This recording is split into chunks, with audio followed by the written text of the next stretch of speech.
Lakhs of people give exams, thousands of people clear the exams, they return exam, but very few people, very few students get the chance to wear the uniform.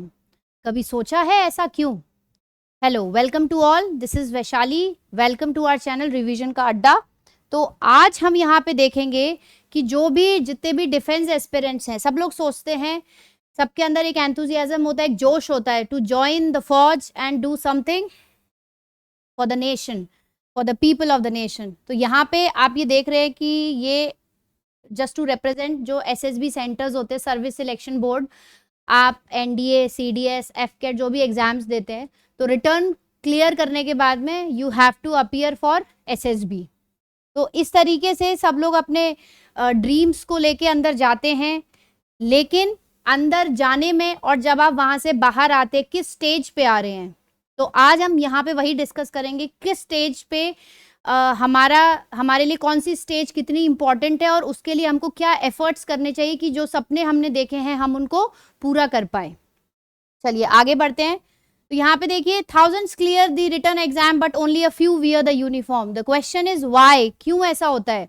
क्योंकि जो return exam है, return exam में तो आप books के through पढ़ के, practice करके, रिवीजन करके आप एग्जाम क्लियर कर सकते हो, बट फौज को ज्वाइन करना is not only about the knowledge, is not about the रट्टाफिकेशन, it's all about the personality, right. तो एसएसबी के दौरान आपका वही चीज टेस्ट होती है, और पर्सनैलिटी जो है वो आप मेमोरी से या फिर एग्जाम से एक महीने पहले नहीं बना सकते।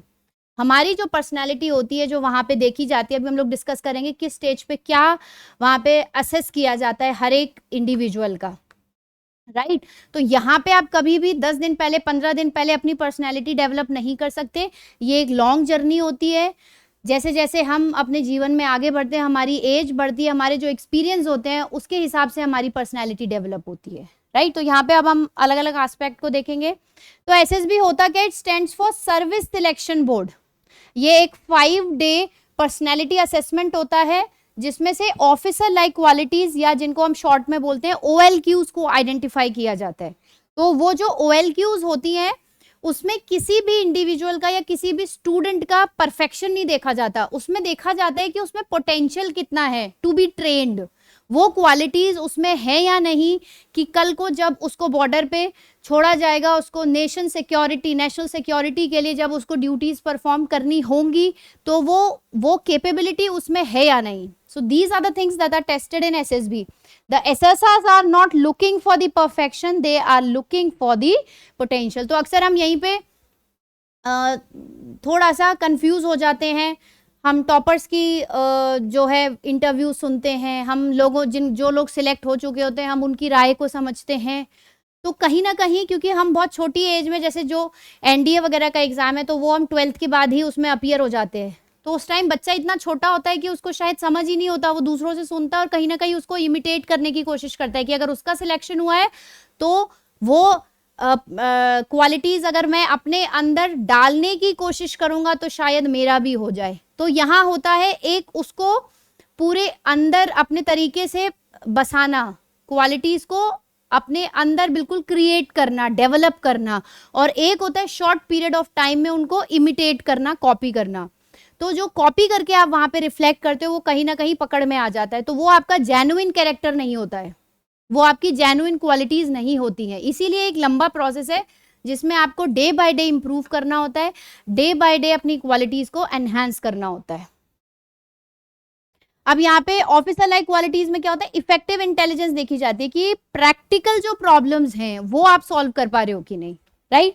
लीडरशिप क्वालिटी देखी जाती है, क्योंकि आपको जब आप वहां पे ऑफिसर बनोगे तो वहां पे आपको अपनी ये जो क्वालिटीज है ये दिखानी पड़ेंगी। आप आगे जो पूरी यूनिट है उसमें 400, 500, 1000 लोग होंगे, उनको आपको गाइड करना पड़ेगा, ठीक है। उनको आपको ट्रेनिंग भी देनी पड़ेगी, उनको आगे के जो टास्क है वो समझाने पड़ेंगे। तो वो क्वालिटी, वो काबिलियत आप में है या नहीं, वो एसएसबी में देखी जाती है। फिर social adaptability, working with others. कईयों की आदत होती है, दे love isolation, they do not like working with other people. कई लोगों को ये लगता है कि अगर मैं अकेले काम करूंगा तो ज्यादा एफिशिएंसी से कर पाऊंगा instead of working with others. तो यहाँ पे ये चीज देखी जाती है, क्योंकि वहां का जो एनवायरनमेंट है that is more of social adaptability का। तो अगर आप एडेप्ट कर पा रहे हो या नहीं, ये चीज भी वहां पे डोमिनेंटली देखी जाती है। कम्युनिकेशन, आप अपने थॉट्स को क्लियरली कैसे एक्सप्रेस कर पा रहे। जब आपको किसी को आगे कमांड देनी है तो सबसे पहले तो क्लैरिटी आपके दिमाग में होनी चाहिए कि क्या टास्क है, उसको कैसे आपने प्रोसीड करना है, कैसे परफॉर्म करना है एफिशिएंटली, फिर आप उसको आगे कन्वे कैसे कर पा रहे हो, ये चीज भी बहुत इंपॉर्टेंट है। फिर है करेज एंड रिस्पॉन्सिबिलिटी, कि करेज कितना है, क्योंकि बहुत डिफिकल्ट सिचुएशंस भी होती हैं कई बार। जब वॉर की सिचुएशन होती है then you have to show the courage, तो वो करेज आप में है या नहीं, आप रिस्पॉन्सिबिलिटी ले पा रहे हो या नहीं। So these are some OLQs that they look for you. Decision making under pressure, pressure में आप अच्छा डिसीजन ले पा रहे हो कि नहीं, राइट अब मेन आपका जो स्टार्टिंग होता है, जो स्क्रीनिंग टेस्ट होता है, तो स्क्रीनिंग टेस्ट में आपका OIR टेस्ट होता है और आपका PPDT होता है। तो this is the first stage. जिस दिन आप वहां जा रहे हो तो यूजुअली उसी दिन आपका स्क्रीनिंग टेस्ट हो जाता है। तो if you qualify in that there is a certain marks, एक मार्क्स का आपका क्राइटेरिया होता है कि इतने मार्क्स अगर स्कोर किए then you will be selected for further level. तो जो लोग यहाँ पे नहीं कर पाते तो दे आर स्क्रीन्ड आउट, उनको वापस भेज दिया जाता है। Then they have to follow right from the beginning, फिर से उनको रिटर्न देना पड़ेगा। Then they have to come for the SSB and then again screening वाला process. If you clear it then you move ahead for other processes. तो OIR test में क्या होता है, verbal reasoning, non verbal reasoning, जिसको OIR का मतलब होता है ऑफिसर इंटेलिजेंस रेटिंग। तो वो रीजनिंग से यहाँ पे पता लगाने की कोशिश करते हैं। तो रीजनिंग तो यूजुअली जब हमने रिटर्न एग्जाम की तैयारी की होती है, जैसे इससे पहले वाला जो वीडियो था उसमें आई टोल्ड यू आपको कौन कौन से सब्जेक्ट्स में जो मेजर टॉपिक्स हैं किस पे ध्यान देना है। तो verbal and non verbal reasoning was one part of that. तो वो आप वहाँ पे भी प्रैक्टिस करते हो और उसके बाद जब क्लियर हो जाता है तो जब आप SSB के लिए अपियर करते हो उसके बाद आपको और प्रैक्टिस करना होता है। फिर दूसरा होता है इसमें picture perception and discussion test, जिसको PPDT बोला जाता है। तो इसमें क्या होता है, एक आपको पिक्चर दिखाई जाती है तो आपका पहला थॉट उस पिक्चर को देख के आपने क्या परसीव किया, फिर उसका बाद में डिस्कशन होता है, ग्रुप डिस्कशन होता है। उससे पता चलता है कि आप अपनी जो बात है, जो आइडियाज है, उसको कैसे समझा पा रहे हो, राइट। तो इसमें वो लोग क्या असेस करते हैं कि आप पिक्चर को ऑब्जर्व करोगे, एक स्टोरी बनाओगे, उस स्टोरी को फिर आप इंडिविजुअली नरेट करोगे जो एक ग्रुप में बैठा जाएगा, फिर उसके बाद में उसके ऊपर होगा ग्रुप डिस्कशन। तो ग्रुप डिस्कशन से ही वो पता लगाते हैं कि आप में वो एक लीडरशिप क्वालिटी, वो कॉन्फिडेंस, वो एबिलिटी टू स्पीक है या नहीं। तो आपका OIR और आपका PPDT से they figure out whether you are capable, you have that potential और नॉट। अगर है तो you will be screened in, और अगर आपके पास वो क्वालिटीज नहीं है, you fail in the cut off marks, then you have to go out, means you are screened out. अब जो सबसे ज्यादा मिसअंडरस्टूड पार्ट होता है वो होता है आपका TAT, थीमेटिक ए परसेप्शन टेस्ट। अगेन इसमें भी आपको पिक्चर दिखाई जाएंगी, पिक्चर के बाद आपको उस पर स्टोरी लिखना होगा, राइट। वो स्टोरी जब लिख लेंगे तो उसमें आपका चेक होता है, उसमें देखा जाएगा आपका एटीट्यूड क्या है, आपका थिंकिंग पैटर्न क्या है, आपका प्रॉब्लम सॉल्विंग एबिलिटी क्या है। तो ये जो चीजें हैं कि कोई भी पिक्चर को आपने देखा, उसको एनालाइज किया, तो आपके दिमाग में पहला थॉट क्या आया, ठीक है। सपोज कोई पिक्चर अभी, और इसके एग्जाम्पल्स जो हमारी फर्दर वीडियोस आएंगी उसमें हम देखेंगे कि कैसे पिक्चर्स दिए जाते हैं। आपका पहला थॉट प्रोसेस अगर क्या आ रहा है, तो जैसे आप घर पे भी प्रैक्टिस करते हो जब इन एग्जाम्स की, तो इसीलिए बोला जाता है कि रेगुलर इंटरवल पे इनकी प्रैक्टिस करनी चाहिए। तो उससे क्या होता है, हमारा थॉट प्रोसेस बदलता रहता है। तो हमारा जो थॉट प्रोसेस है should be more towards optimism and positivity. अगर किसी पिक्चर को देख के हमारे दिमाग में सबसे पहले नेगेटिव थॉट आ रहा है, ठीक है, तो वो चीज हमारे लिए अच्छी नहीं है। अगर हम इस एग्जाम के लिए अपियर करें तो कहीं ना कहीं हमको अपना थॉट प्रोसेस जो है टाइम के साथ बदलना पड़ता है। तो इसमें वही है कि आपका एटीट्यूड क्या है। So you have to do the attitudinal change. तो जब आप रिवीजन करोगे, उन चीज की प्रैक्टिस करोगे, क्या कमियां हैं उनको सॉर्ट आउट करने की कोशिश करोगे। इसलिए बोला जाता है ये केवल आपके 10-15 दिन या महीने की जर्नी नहीं है, it's a long process. Thinking pattern क्या है, प्रॉब्लम सॉल्विंग एबिलिटी है, यानी अब उस पिक्चर में कहीं कोई एक्सीडेंट का सीन दिखा रखा है तो आप उस प्रॉब्लम को इमीडिएट बेसिस पे उस टाइम पे कैसे सॉल्व कर सकते हो। तो you have to provide that solution. तो उससे भी देखा जाता है कि आपका प्रॉब्लम सॉल्विंग एटीट्यूड किस डायरेक्शन में है। फिर अगला आता है आपका वर्ड एसोसिएशन टेस्ट। ये आफ्टर गेटिंग स्क्रीन्ड इन, ये जो प्रोसेस होते हैं, तो उसमें जैसे एग्जाम्पल है, वर्ड दिया जाता है, आपको उसका स्टेटमेंट बनाना पड़ता है। तो जैसे फॉर एग्जाम्पल सक्सेस वर्ड है, तो अगर कैंडिडेट लिखता है success comes through consistent effort, तो इस स्टेटमेंट से क्या पता लगेगा कि आपका जो एटीट्यूड है, जो थॉट प्रोसेस है, वो पॉजिटिव है या नेगेटिव है। ठीक है, आपका यहाँ पे जो प्रॉब्लम सॉल्विंग नेचर है, या जो किसी भी वर्ड को देख के आपके दिमाग में पहला स्टेटमेंट, पहला थॉट क्या आता है, वो यहाँ पे टेस्ट करता है first thought process, right. SRT इसी के कंटिन्यूएशन में होता है सिचुएशन रिएक्शन टेस्ट। अगेन, जैसे train is leaving and your friend is late, what will you do.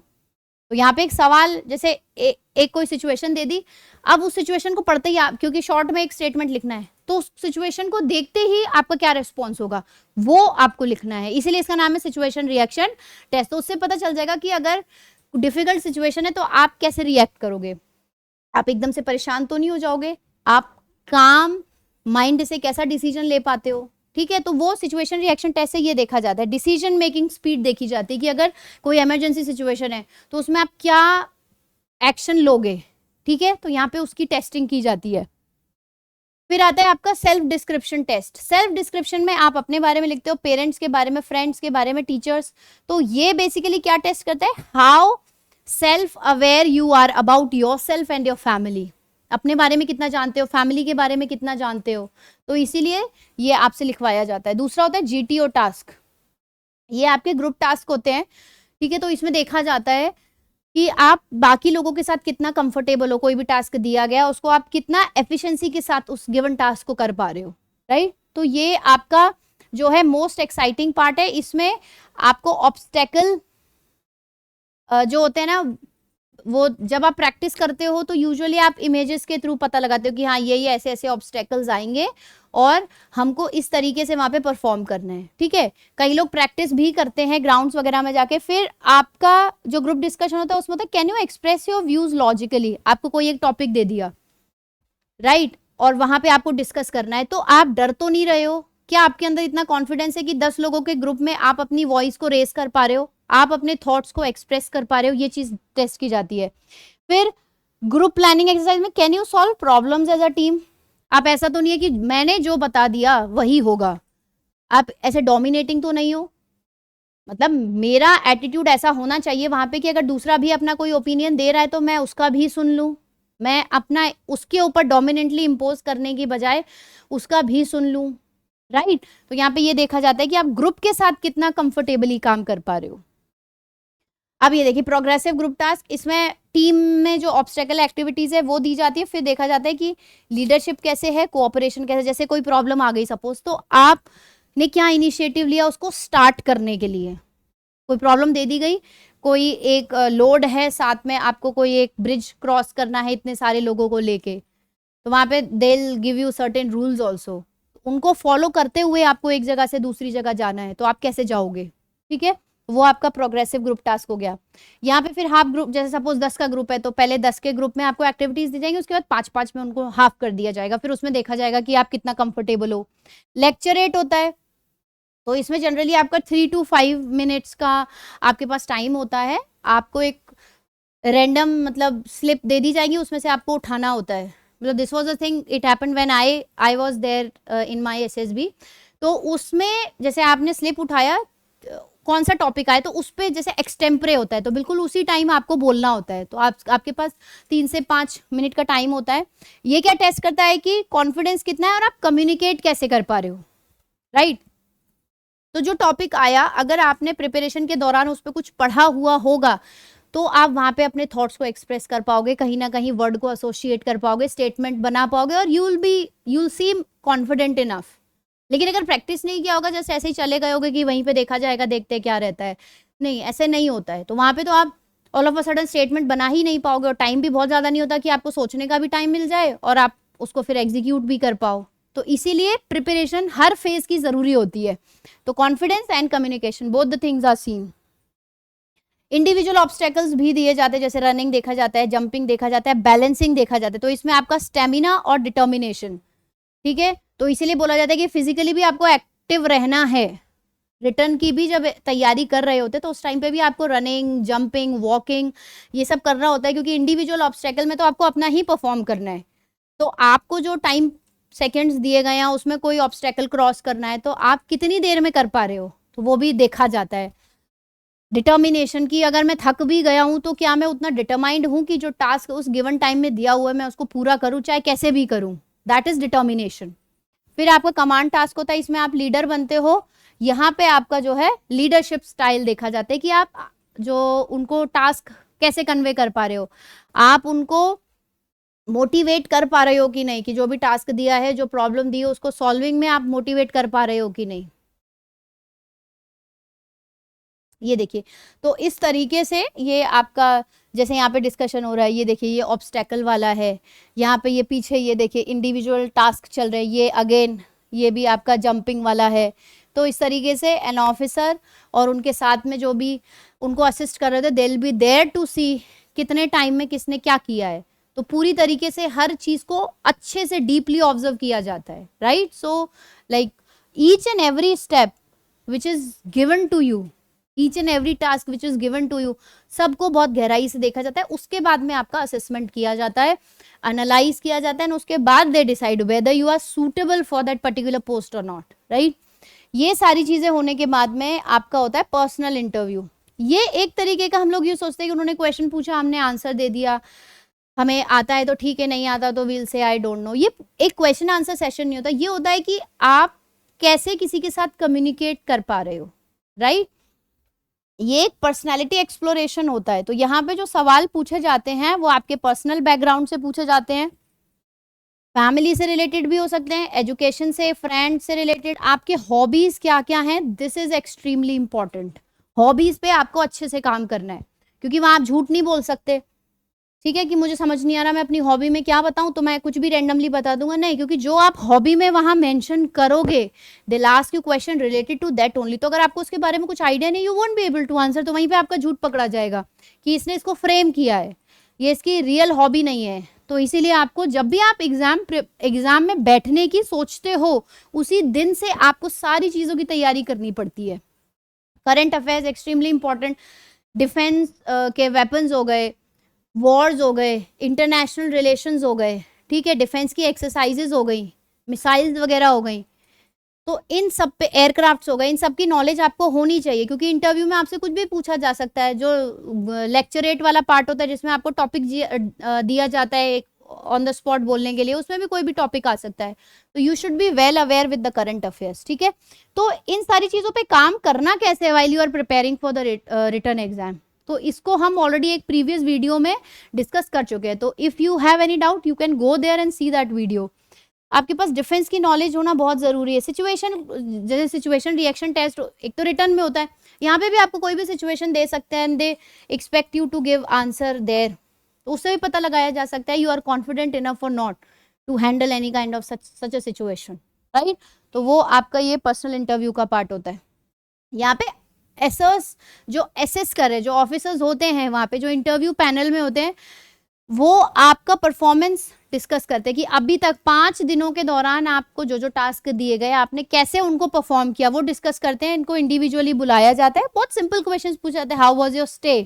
तो आप इस स्टे का भी जब आंसर दोगे ना, that yes my stay was good, I enjoyed a lot and I got the opportunity to learn many things, I enjoyed working with the team, आप इस तरीके के जब आंसर दोगे तो किस वे में आप दे रहे हो, आप डरे हुए तो नहीं हो, आप कॉन्फिडेंटली दे रहे हो, कोई चीज़ आपको अच्छी नहीं लगी तो वो भी आप बता रहे हो। तो यहाँ पे वो ऑब्जर्व करेंगे कि आपका कॉन्फिडेंस कैसा है, बिहेवियर कैसा है, कंसिस्टेंसी है या नहीं। कंसिस्टेंसी किस चीज़ की, जो चीज़ें आपने प्ले, जो ग्राउंड है वहाँ पे, जो आपको फिजिकल टास्क दिए गए थे, जो ग्रुप टास्क थे, उसमें जो आपका असेसमेंट उन्होंने नोट किया है, क्या वो इंटरव्यू में जब आपसे सवाल पूछे जा रहे हैं तो उसमें वो चीज़ रिफ्लेक्ट हो रही है या नहीं। तो यहाँ पे वो वाली कंसिस्टेंसी देखते हैं। कहीं ऐसा तो नहीं आपने किसी भी phase, in any phase of the SSB, during the SSB आपने मैनिपुलेट, अपने आप को मैनिपुलेट करने की कोशिश की हो, आपने अपने एक्चुअल बिहेवियर को मास्क करने की कोशिश की गई हो। क्योंकि जो आपका पर्सनल इंटरव्यू होता है और आपका जब इंडिविजुअली जो कॉन्फ्रेंस होता है, कॉन्फ्रेंस में there will be number of officers and they will be asking you one by one, they will be asking you questions. तो इतने सारे लोगों के सामने क्या जो एक्चुअल पर्सनालिटी है, आपको क्या लगता है वो सामने नहीं आ पाएगी। तो अगर आपने अदर टास्क में अगर उसको मास्क भी कर रखा है, लेकिन these are the two phases to test your personal interview and conference वाला जो टाइम होता है उसमें they figure out whether you are lying or not, what is your real personality. इसका पर्पस ही यही है. तो यहाँ पे आपका कॉन्फिडेंस, बिहेवियर एंड कंसिस्टेंसी देखी जाती है. Knowledge gets you to SSB, personality gets you recommended, but character makes you a leader. तो केवल नॉलेज से, केवल पढ़ लेने से आप ऑफिसर नहीं बन सकते. You have to work a lot on your personality, right. You have, and your personality will ultimately leads to a good character. तो ये एक आपका इंग्लिश स्पीकिंग कंपटीशन नहीं है. यहाँ पे आपको किसी भी तरीके की कोई एक्टिंग नहीं करनी. जो आप हो, रियल हो, वही शो करना है. It is not copying the topper stories which I told you in the beginning, कि हमको टॉपर्स की स्टोरी कॉपी नहीं करनी है. Be what you are. बस अपनी कमी ढूंढने की कोशिश करो. जो पूरा प्रिपरेशन का दौर रहा है उस टाइम थोड़ा थोड़ा अपनी पर्सनालिटी को समझने की कोशिश करो. उसमें क्या आपको चेंजेस लेके आने, क्या इंप्रूवमेंट करने हैं, कहाँ आपके नेगेटिव्स हैं उनको हटाना है. तो ये पूरा एक लॉन्ग प्रोसेस होता है. एसएसबी क्या प्रोसेस है? जेन्युइन होने का, रिस्पॉन्सिबल, और whether the person who is being assessed वो फ्यूचर में ट्रेन किया जा सकता है या नहीं, ट्रेनेबल फ्यूचर ऑफिसर वाली पर्सनालिटी है या नहीं. क्योंकि ट्रेनिंग भी बहुत रिगरस होती है. Training is also not very easy. तो कई लोग तो वहां से भी बीच में छोड़ के भाग जाते हैं. those who don't have that much endurance, right. तो इसीलिए इस वीडियो को लाने का पर्पज यही है कि आपको पता हो कि क्या क्या एक्टिविटीज हैं जिनसे मुझे गुजरना पड़ेगा, और बनने के बाद भी क्या मैं उन चीज़ों को झेल पाऊंगा. There are number of people who have quitted after being in the academy. नहीं झेल पाते लोग. इसीलिए शुरू से तैयारी करनी पड़ती कि आप अपने बॉडी को, माइंड को ऐसा बनाओ कि उस ट्रेनिंग को झेल पाओ.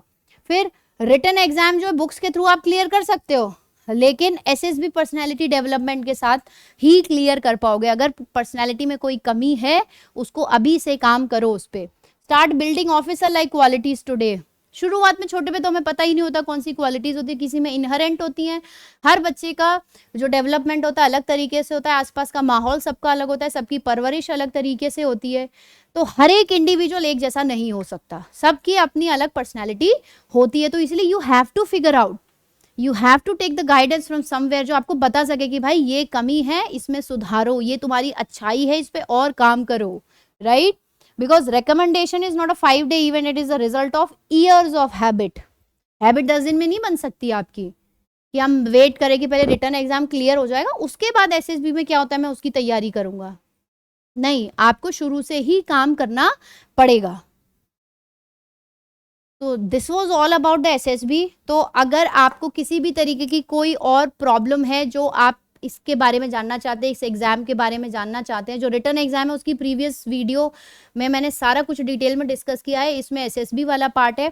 अब जो हमारी फर्दर वीडियोस आएंगी उसमें विल टेक लाइक एसआरटी ले लिया या फिर picture perception and description test ले लिया. तो उसमें लाइक वन वीडियो से फॉर एग्जाम्पल एक पिक्चर दिखा दी, उसमें I will give you some time to write and then I will give you the model answer, या कैसे आपको सोच के इस पर रिएक्ट करना है, कैसे लिखना है. कोई वर्ड है तो उसमें आपके पास 10 सेकेंड का टाइम होता है, 15 सेकेंड का टाइम होता है to write down the statement, जो आपका वर्ड एसोसिएशन टेस्ट होता है. तो ऐसे ही हम और भी फ्यूचर में वीडियोस लेके आएंगे. आपको अगर कहीं और भी कोई प्रॉब्लम है जो आप जानना चाहते हैं, please write down in the comment section and follow us for more videos in future. Thank you.